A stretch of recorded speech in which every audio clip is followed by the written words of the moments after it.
Hello, it's Robert Miner with Dynamic Traders Group with our DT Daily 3-minute update and trade strategy, where we take a look at a market that is at or near almost ideal technical setup for a specific trade opportunity. And as usual, even if you don't trade the market that we talk about in this particular update, is what you'll learn you can apply to other markets and other time frames. Okay, let's get at it.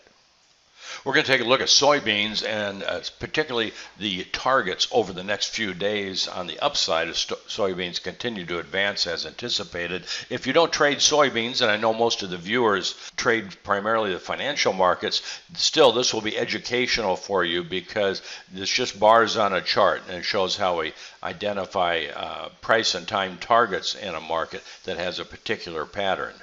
So you can apply it to any market in any time frame. So here's soybeans up through about 3 days ago, June 10th. And I won't go through the details here, but as of June 10th, the market was in the ideal position to have completed a wave 4 correction. What follows a wave 4 in Elliott wave terms? Well, what follows a correction? It's a resumption of the trend to a new extreme. And the buy signal was on this day, on the 10th. Where we made a reversal day. Daily momentums were oversold. So it was an ideal kind of setup with low capital exposure, very low capital exposure, a buy on the close, stop just below the low. Now I'll add a couple days data on here. There's the following day made another higher close, another setup with a buy signal, made a bull reversal in the daily momentum. I mean, this is every single piece of technical information was to complete a corrective low. And of course, the next day we had a real strong up day. So subscribers to our DT trade alerts were already long if they took the recommendation, at least in the trade alert prior to this day, which is, kind of cool. It's always nice to get in right at the low.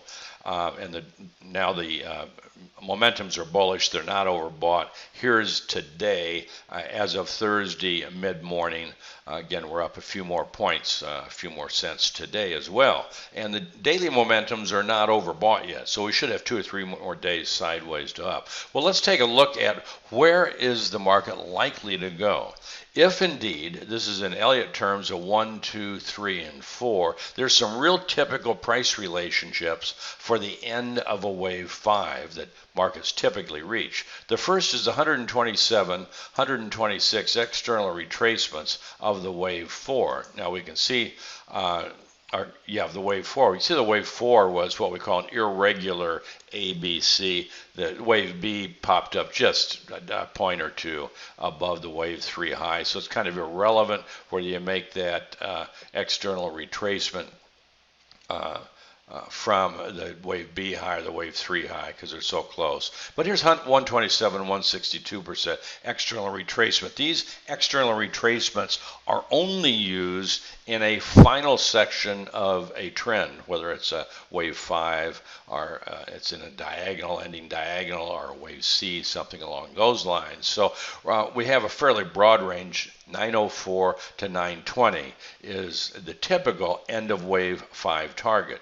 And typically the daily momentums that get overbought. So the other two end of wave 5s we do is 100% of wave 1 from the wave 4 low. That's at 909. It's right within that range. And then we do the 38 and 62% alternate price projections of waves 1 through 3 from the wave 4 low. And that comes in the 62% alternate price projection comes in at 915. So this is kind of a broad range, but which makes it really important is number one, we're probably going to reach at least 904, at least if this is a wave 4 corrective low. So that's a ways up above the market. That's almost 20 points above the market as it is. So we don't want to get our stops too close until we at least approach that 904, or our DT oscillator gets overbought. And more than likely, the wave 5 high will be complete by 920. So if we should continue to advance and we get in the upper part of this range,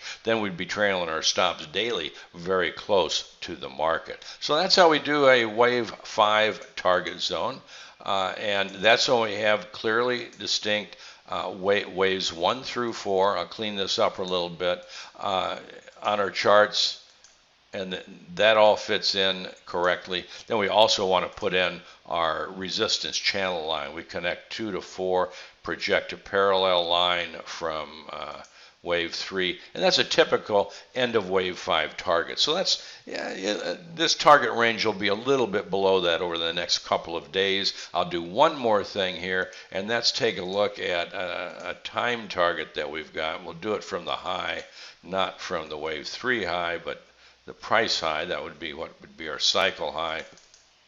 And that's June 24th. Simple high to high, excuse me, the 21st. That's the end of next week. I've got a couple time factors. We don't have time to show you those today, but they come in around the 19th.